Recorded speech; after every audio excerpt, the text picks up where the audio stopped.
Hello दोस्तों, आप सभी का हमारे यूट्यूब चैनल डी के पाठशाला में स्वागत है। दोस्तों, जैसा कि आपने थंबनेल देख ही लिया होगा, जो आपका 22 और 23 दिसंबर को आर ओ ए का एग्जाम होने जा रहा है, उसके लिए दोस्तों इस वीडियो में आपको पूरी कंप्लीट जो बुक लिस्ट है वो बताने वाला हूँ जीएस और हिंदी की, कि कौन कौन सी बुक्स आपको पढ़नी चाहिए जिससे कि आपका एग्जाम की तैयारी हो जाए। और दोस्तों, जैसे कि आपको पता होगा, देखिए आपके एग्जाम में मात्र 90 दिन का समय बचा हुआ है, तो यानी कि इतना समय आपके पास नहीं है कि आप जो बुक में बताऊंगा आपको उन बुकों को सारा पढ़ा जाए। तो दोस्तों, उसमें देखिए जो भी आपके इंपॉर्टेंट टॉपिक होंगे वही आपको पढ़ने हैं। और पता क्या चलेगा कौन से टॉपिक इंपॉर्टेंट है आपके लिए, तो दोस्तों मैं एक वीडियो बना चुका हूँ यूट्यूब पर, जहाँ पर दोस्तों सारी सब्जेक्ट की मैंने टॉपिक वाइज पूरा आपको टॉपिक बताती हैं सब्जेक्ट वाइज कि कौन से टॉपिक आपके लिए इंपॉर्टेंट है। यानी अगर आप दोस्तों उन टॉपिकों को तैयार कर लोगे अच्छे से, तब भी आपकी प्री की तैयारी आपकी हो जाएगी। ठीक है। और साथ ही आपको पता हो कि हमारे चैनल पर आपका 16 सितंबर से एक स्टडी प्लान स्टार्ट किया गया 90 दिन का, जहां पर दोस्तों डेली रात को 9 बजे एक वीडियो मिलता है। उसमें अगले दिन का आपको प्लान दिया जाता है कि अगले दिन कौन कौन से टॉपिक आपको पढ़ने हैं। अगर दोस्तों वो प्लान भी अगर आपने फॉलो कर लिया अच्छे से, तब भी दोस्तों आपका एग्जाम निकल जाएगा। अब दोस्तों हम बात करेंगे बुक लिस्ट के बारे में। अगर दोस्तों बुक्स आप देखिए नहीं खरीदना चाहते हो, तो दोस्तों मैं बताना चाहता हूँ देखिए इस समय हमारे व्हाट्सएप पर ऑलरेडी 3 ग्रुप चल रहे हैं, जिसमें दोस्तों एक ग्रुप जो हमारा वो जीएस, हिंदी और साथ में आपका करंट अफेयर का है। ठीक है। ऑल्सो एक ग्रुप हमारा करंट अफेयर का है केवल, जिसमें आपको केवल करंट अफेयर मिलेगा प्री मेंस आर के लिए, प्री मेंस दोनों के लिए। और एक ग्रुप है हमारा निबंध लेखन का। अगर दोस्तों इन तीनों ग्रुपों में से अगर किसी भी ग्रुप में अगर आपको ऐड होना है, तो दोस्तों आप मुझे व्हाट्सएप पे आप मैसेज कर सकते हो। ये मेरा व्हाट्सएप नंबर है 7042654209, यानी कि बहुत ही मामूली फीस पर आपको हमारे ग्रुप में ऐड कर दिया जाएगा। या अगर आपको नोट्स का डेमो नोट्स चाहिए, तभी भी दोस्तों मुझे आप व्हाट्सएप पे आप मैसेज कर सकते हो। तो चलिए शुरू करते हैं आज की वीडियो। अब दोस्तों हम बात करते हैं बुक लिस्ट के बारे में।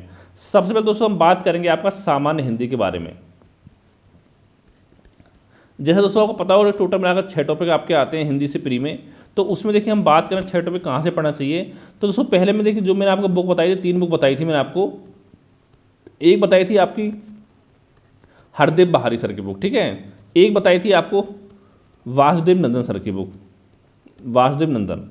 ऑल्सो एक बुक मैंने बताई थी आपको एस कुमार सर की आती है, एस कुमार सर की, ठीक है, गठन जग की। तो दोस्तों 3 बुक बताई थी मैंने आपको कि इन तीनों बुकों से मिलाकर के आपको अपने टॉपिक तैयार, जैसे आप पर्यायवाची पढ़ रहे हो, जैसे आपने पढ़ा पर्यायवाची आपने चंद्रमा का, तो इन तीनों टॉपिक तीनों बुकों से मिलाकर पढ़िए चंद्रमा पर्यायवाची। क्योंकि कुछ पर्यायवाची आपके ऐसे होंगे जो इसमें दे रखे होंगे, कुछ ऐसे होंगे आपके इसमें नहीं होंगे, इसमें होंगे, ठीक है, कुछ आपके इसमें मिल जाएंगे। तो इस तरह से आपको तैयारी करनी चाहिए। लेकिन दोस्तों अब इतना टाइम आपके पास नहीं है कि आप इस तरह से तैयारी कर पाओ। मैं पहले ही आपको बोल चुका हूँ, देखिए सामान्य हिंदी ज़्यादा नहीं, केवल आप 1 घंटा दीजिए पर डे।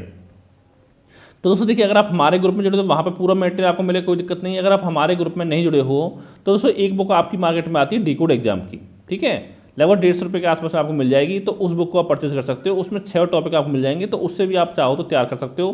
लेकिन थोड़ा बहुत इसमें मिस्टेक है, उसको थोड़ा आप ध्यान से देख लेना, ठीक है। बाकी इस बुक से आप पूरा जो 6 टॉपिक है वो आपके कवर हो जाएंगे, ठीक है। जिससे आप पढ़ना चाहो उससे आप पढ़ सकते हो। अब दोस्तों हम बात करते हैं आगे। अब आपकी बात आती है सामान्य अध्ययन की, यानी जीएस की, सामान्य अध्ययन की, ठीक है। यहाँ पर देखिए कौन सी बुक पढ़नी है। सबसे पहले दोस्तों हम बात करेंगे आपका करंट अफेयर की, क्योंकि दोस्तों करंट अफेयर ऐसा पार्ट है आपका कि इसके बिना आप सिलेक्शन नहीं ले सकते हो। अगर यहाँ पर अगर आपका स्कोर अच्छा नहीं हो करंट अफेयर में, तो समझ लो जो आपके सिलेक्शन होने के चांस है वो आपके कम हो जाते हैं। क्योंकि दोस्तों यहाँ पर लगभग 20-25 क्वेश्चन के आसपास जो आपके एग्जाम में पूछे जाते हैं। अब देखिए दोस्तों क्या पढ़ना, देखिए अगर आप हमारे करंट के ग्रुप में जुड़े हुए या अगर आपने हमारे करंट के नोट्स परचेज किए हैं, तो फिर दोस्तों कोई कुछ भी पढ़ने होता है आपको नहीं करंट अफेयर की। क्योंकि मैं देखिए पहला पार्ट जो करंट अफेयर मैं आपको ऑलरेडी प्रोवाइड करा चुका हूँ, जो कि आपको मिला है 1 जनवरी से लेकर के 31 अगस्त तक का, ठीक है। दूसरा दोस्तों जो पार्ट मिलेगा वो मिलेगा आपको 1 सितंबर से लेकर के 5 अक्टूबर तक का, जो कि आपका पीसीएस एग्जाम के लिए भी काम करेगा। इसके बाद जो तीसरा पार्ट आपको मिलेगा वो मिलेगा आपको 6 अक्टूबर से लेकर के आपका 30 नवंबर तक का। यानी अगर आपने 3 पार्ट हमारे करंट के तैयार कर लिए अच्छे से, ठीक है, तो उसके अलावा देखिए कोई बुक आपको पढ़ने जो तो आपको नहीं पड़ेगी, ठीक है। ये 3 पार्ट आपको यहाँ पर तैयार करने हैं हमारे करंट अफेयर से, करंट अफेयर के, ठीक है। ये आपको यहाँ पर इतना हो गया। इसके बाद दोस्तों अगर इसके बाद हम आगे हम बात करें आपका, अगर आप हमारे नोट्स अगर नहीं पढ़ना चाहते हो, ठीक है, खुद से पढ़ना है आपको, तो दोस्तों मैंने आपको 2 मैगजीन बताई थी। एक बताया मैंने आपको क्रॉनिकल, जो कि अच्छी मैगजीन आपकी है, इसको आप पढ़ें, मंथली मैगजीन जो, और साथ में इसके अगर आपको लगता है टाइम आपके पास है तो इसके नोट्स बना चलें। क्यों दोस्तों पढ़ने ज़्यादा इंपॉर्टेंट आपका है रिवीजन, यानी कि एग्जाम से पहले जो आपका रिवीजन है वो आपका अच्छे से यहाँ पर होना चाहिए। अगर आपने पढ़ लिया उससे कोई फायदा नहीं है जब तक आपका रिवीजन नहीं होगा। और दोस्तों एक बताई थी मैंने आपको घटनासार, यानी कि इन दोनों मैगजीनों को मिलाकर के आपको पढ़ना है या नोट्स बनाना है, जैसे करना है आपको, तो इनसे आपका करंट अफेयर कवर होगा। अगर मैगजीन नहीं पढ़नी तो हमारे नोट्स आप परचेज कर सकते हो। अगर नोट्स नहीं परचेज करना चाहते तो आप मैगजीन पढ़ सकते हो, वो मर्जी आपकी जो भी आप पढ़ना चाहते हो, ठीक है। ये दोस्तों बात आपकी होगी करंट अफेयर की। सॉरी। इसका दोस्तों दूसरा पार्ट आपका आता है इतिहास का। क्यों पता होगा, इतिहास दोस्तों आपको जो आता है 4 पार्ट में डिवाइड होता है, प्राचीन इतिहास, मध्यकालीन इतिहास, एक दोस्तों आपको होता है आधुनिक इतिहास, और एक दोस्तों आपको होता है कला एवं संस्कृति। तो दोस्तों यहाँ पर देखिए इतना टाइम तो आपके पास नहीं है कि आप कला संस्कृति को पढ़ पाओ, तो मैं आपसे कहूँगा कला संस्कृति वाले पार्ट को आप छोड़ दें। अगर देखिए कुछ पार्ट इसमें ऐसा होगा जो आपका प्राचीन मध्यकाल में कवर हो जाएगा तो उससे वहाँ पर आप कवर कर लेना, ठीक है, बाकी आप इसको छोड़ सकते हो। अगर हम बात करें प्राचीन मध्यकालीन दोनों की, तो दोस्तों यहाँ पर देखिए एक बुक आपकी आती है किरण पब्लिकेशन की, ठीक है। जैसे दोस्तों आपको पता होगा कुछ साल पहले क्या होता था कि जो आपका पीसीएस का प्री होता था और यूपीएससी प्री होता था, उसमें एक पेपर आपका जीएस का होता था, लेकिन जो आपका सीसेट का पेपर है वो आपका नहीं होता था। उसके स्थान पर जो आपका ऑप्शनल होता था सब्जेक्ट के, पता होगा पीसीएस आरओ में आप पीसीएस में और यूपीएससी में आपके 2 ऑप्शनल उसमें होते थे, तो उसमें एक ऑप्शनल का आपका ऑब्जेक्टिव पेपर होता था प्री में, तो उस समय बुक आपकी आती थी किरण पब्लिकेशन की। ये बुक आपको अभी मार्केट में मिल जाएगी, दिल्ली वगैरह मिल जाएगी। अगर दिल्ली से बाहर रहते हो तो इसको कूरियर करा के आप मंगा सकते हो, ठीक है, उससे कोई दिक्कत नहीं है। गूगल पर नंबर मिल जाएगा, किसी भी आप जो आपका बुक स्टोर हो उससे आप मंगा सकते हो, ठीक है। ये आपको होगा यहाँ से पढ़ना आपको, क्योंकि इसमें फैक्ट वगैरह का अच्छा दे रखा है आपको, इससे आपको कवर हो जाएगा प्राचीन मध्यकालीन।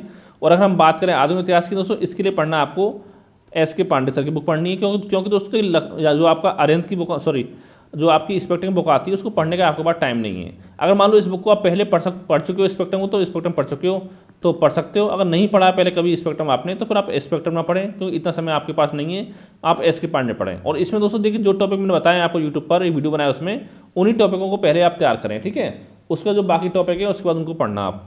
तो दोस्तों ये बात होगी आपकी इतिहास की। अगला दोस्तों आपका आता है भूगोल, जिसमें एक तो आपका भारत का भूगोल आपका आ गया, भारत का भूगोल, एक आपका आ गया विश्व का भूगोल, ठीक है। और इसके अलावा दोस्तों एक यहाँ पर आपका आ जाता है जनगणना, और एक दोस्तों यहाँ पर हम ले लेंगे आपका पर्यावरण को, ठीक है। तो दोस्तों ये 4 सब्जेक्ट आपके यहाँ पर हो गए। तो देखिए दोस्तों भारत और विश्व के भूगोल क्या पढ़ना था, या तो पढ़िए परीक्षावाणी। अगर आप परीक्षावाणी पढ़ोगे तो यहाँ पर 2 बुक आपको परचेज करनी पड़ेंगी, भारत के भूगोल के अलग, विश्व के भूगोल की आपकी अलग। और परीक्षावाणी नहीं पढ़नी है तो दोस्तों फिर पढ़ सकते हो आप, महेश वर्मा सर की बुक आती है उसको आप पढ़ सकते हो।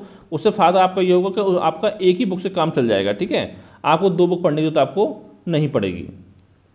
ये हो गया। और साथ में जनगणना के बाद दोस्तों बात किया, देखिए इसको आप परीक्षावाणी से पढ़ सकते हो, या अगर आप हमारे ग्रुप में जुड़ो तो जरूरत नहीं पढ़ने की, मैं इसके नोट्स आपको प्रोवाइड करा दूंगा, ठीक है। और पर्यावरण की बात करें दोस्तों, ये भी आपको परीक्षावाणी से पढ़नी है, और इसमें भी आपको सेलेक्टेड टॉपिक है वही आपको पढ़ने, जो मैंने आपको बताया वीडियो में, उनको आप तैयार कर लेना। और साथ दोस्तों हम बात करें भूगोल की, देखिए यहाँ पर आपको एक ऑक्सफोर्ड का किसी भी आप पब्लिकेशन का आपको मैप लेना है, एटलस, ठीक है। तो यहाँ से फायदा दोस्तों ये होगा कि बहुत सारे क्वेश्चन आपके ऐसे होते हैं खासकर विश्व भूगोल के, कि जो आपके मैप पर आधारित पूछे जाते हैं। जैसे पूछेगा आपसे कि इजराइल की सीमा किसके देश से लगती है, लाल सागर के पास में कौन से देश आपके स्थित हैं, तो उससे फ़ायदा देखिए आपका ये होगा कि आपको मेहनत कम करनी पड़ेगी। अगर आप रट्टा मारोगे तो उसको जल्दी भूल जाते हो, ठीक है, मैप के थ्रू याद करोगे आप, लंबे समय तक आपको चीज़ें याद रहेंगी, ठीक है। ये आप बात होगी आपकी भूगोल की। फिर आपका आता है भारतीय राज्य व्यवस्था। तो दोस्तों यहाँ पर क्या आप देखिए जो आपकी राज्य व्यवस्था है, इसके लिए कहाँ से पढ़ना है आपको, ये दोस्तों पढ़नी है आपको परीक्षावाणी से, क्योंकि लक्ष्मीकांत सर की बुक पढ़ने का टाइम आपका नहीं है। इतना टाइम है कि 2-3 महीने आपको उसी में पढ़ने निकल जाएंगे, तो कोई फायदा नहीं पढ़ने का, पहले से आपने नहीं पढ़ रखी है तो, ठीक है। फिर हम बात करते हैं आपका भारतीय अर्थव्यवस्था की। अब देखिए दोस्तों अर्थव्यवस्था में क्या होता है कि बहुत सारे बच्चों को परेशानी होती है अर्थव्यवस्था में, यानी कि अगर हम जीएस की बात करें, सबसे आसान जो सब्जेक्ट लगता है बच्चों को वो लगता है भारतीय राज्यव्यवस्था, और सबसे टफ जो लगता है वो लगता है एक आपका इतिहास और एक साथ में आपका अर्थव्यवस्था। तो लेकिन दोस्तों यहाँ पर जो मैक्सिमम क्वेश्चन आपके आते हैं वो करंट अफेयर पे आते हैं। जैसे मान लो अगर एग्जाम में आपके 15 क्वेश्चन एग्जाम में आते हैं अर्थव्यवस्था से, तो उसमें 15 में से लगभग 8-10 क्वेश्चन तो आपके करंट अफेयर से आएंगे, और बाकी जो क्वेश्चन है वो आपके स्टैटिक पार्ट से आएंगे, ठीक है। तो यहाँ पर क्या करना है अर्थव्यवस्था के लिए, या तो पढ़ सकते हो परीक्षावाणी। अगर आपको परीक्षावाणी नहीं पढ़नी, ज़्यादा मोटी लग रही है, तो दोस्तों एक आपका पृथ्वी दर्पण निकालता है, हर साल बुक निकालता है, वो निकालता है आपका अर्थव्यवस्था अतिरिक्तांक करके, अर्थव्यवस्था अतिरिक्तांक। तो इस बुक को भी चाहो तो आप परचेज कर सकते हो। इन दोनों जो आपको अच्छा लगे उसको आप पढ़ सकते हो, दोनों आपको नहीं पढ़नी है, ठीक है। और खासकर करंट का पार्ट आपका कवर हो जाएगा। इसके अलावा दोस्तों एक बुक मैं आपको बताऊंगा, देखिए एक बुक आपकी आती है आर्थ की आती है, हर साल आती है, ये निकालता है आपका घटना चक्र। इसमें दोस्तों क्या होता है, देखिए इस बुक में आपका पूरा कृषि का डाटा आपका होता है, खनिज का डाटा आपका होता है, ठीक है, वन रिपोर्ट आपको मिल जाएगी, सूचकांक मिल जाएंगे, और भी आपका अर्थव्यवस्था समझ जो आपका करंट अफेयर होता है वो इसमें आपको मिल जाता है, ठीक है, जनगणना मिल जाती है, तो इसको भी आप परचेज कर सकते हो। लेकिन अगर आप हमारे ग्रुप में जुड़ो तो वहाँ पर कोई दिक्कत नहीं, वहाँ पर सारा नोट्स आपको जो कृषि का डाटा हो गया, आपका खनिज डाटा हो गया, उसके नोट्स आपको वहाँ पर मिल जाएंगे, ठीक है। ये आपकी बात होगी अर्थव्यवस्था की। इसके बाद दोस्तों हम आगे आपको बात करें तो फिर दोस्तों आपका आता है सामान्य विज्ञान, जिसमें आपका फिजिक्स आता है, केमिस्ट्री आता है, बायोलॉजी आता है। तो दोस्तों यहाँ पर सबसे पहले आपको अपना बायोलॉजी तैयार करना है, फिर फिजिक्स, फिर केमिस्ट्री सबसे लास्ट में आपको तैयार करना है। और दोस्तों ये पढ़ सकते हो आप लूसेंट की जो बुक आपकी आती है सामान्य विज्ञान वाली, उस बुक से आप तैयार कर सकते हो, ठीक है, सामान्य विज्ञान लूसेंट से, ठीक है, उससे आपका कवर हो जाएगा। इसके अलावा दोस्तों आगे हम बात करें फिर दोस्तों आपका आता है यूपीजी की। तो देखिए दोस्तों यूपीजी क्या पढ़ना है, या तो पढ़िए परीक्षावाणी और या पढ़िए आप घटना चक्र, जो आपका आता है उत्तर प्रदेश तथ्यसार करके। इन दोनों में से एक बुक पढ़नी है आपको, दोनों आपको यहाँ पर नहीं पढ़नी है। फिर दोस्तों यूपीजी के बाद अगर हम आगे बात करें तो दोस्तों यहाँ पर एक पार्ट है आपका रीजनिंग का, क्योंकि जो आपका रीजनिंग मैथ आता है उससे भी आपके ठीक ठाक क्वेश्चन है, 13 क्वेश्चन आपके एग्जाम में पूछे जाते हैं रीजनिंग और मैथ को मिला करके। तो दोस्तों मैथ की बात करें तो ये पढ़ना आपको SDR सर की बुक आपकी आती है, उससे पढ़ सकते हो। यहाँ पर ज़्यादा नहीं, 6-7 टॉपिक आपको पढ़ने, जैसे कि आपका प्रॉफिट लॉस हो गया, परसेंटेज हो गया, नंबर सिस्टम आपका हो गया, रेशियो हो गया, आपका एवरेज हो गया, ठीक है, ये चैप्टर आपको तैयार करने हैं। और रीजनिंग दोस्तों बात करें यहाँ पे किसी बुक से पढ़ सकते हो आप, चाहे तो लूसेंट की हो, आर्यंत की हो, वो आपकी इच्छा है, क्योंकि ज़्यादा टफ क्वेश्चन नहीं आते हैं, नॉर्मल बेसिक क्वेश्चन आपके एग्जाम में पूछे जाते हैं, ठीक है। तो उसकी पूरी आपकी बुक बता दी सबसे पहले कौन सी बुक कहाँ से आपको पढ़नी है। इसके अलावा देखिए दोस्तों अब बात आती है घटनाचक्र पूर्वालोकन को लेकर के, कि हम पढ़ें ना पढ़ें। अगर देखिए दोस्तों आपको लगता है कि आपके पास टाइम है तो आप घटनाचक्र पूर्वालोकन को आप पढ़ सकते हो। अगर लगता है टाइम आपके पास कम है तो घटनाचक्र पूर्वालोकन को ना पढ़ करके इसके स्थान पर क्या पढ़ना है वो मैं आपको बताऊंगा, ठीक है। इसके स्थान देखिए दोस्तों जो आपका यूपीपीएससी आयोग ने RO पेपर हुए आपके 2013 से लेकर अभी तक के, वो सारे आप सॉल्व कर लेना प्री मेंस के 2013 से लेकर अभी तक के।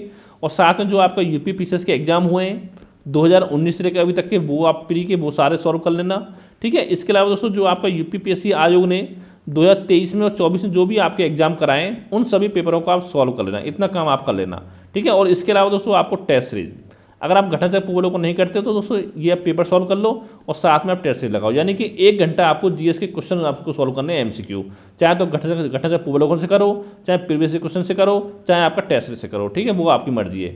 यानी आप ये सोचो अगर मान लो 140 क्वेश्चन अगर आप सॉल्व करोगे 90 दिन तक, तो आप सोचो कितने क्वेश्चन आपके हो गए, ठीक है। ये आपके हो गए 36 यानी कि 126, यानी 12,600 क्वेश्चन आपके सॉल्व हो गए। अगर इनको आप व्याख्या से सॉल्व करोगे तो समझो अच्छे खासे क्वेश्चन जो आपके यहाँ पर सॉल्व हो जाएंगे। अगर दोस्तों इसके अलावा कोई आपके मन में डाउट हो, सवाल हो, नीचे कमेंट करके आप पूछ सकते हो। साथ ही अगर आपको हमारे ग्रुप में ऐड होना है तो मुझे व्हाट्सएप पर मैसेज करके पूछ सकते हो, और या अगर नोट्स का डेमो चाहिए तभी मुझे व्हाट्सएप पर मैसेज कर सकते हो। Thank you for watching.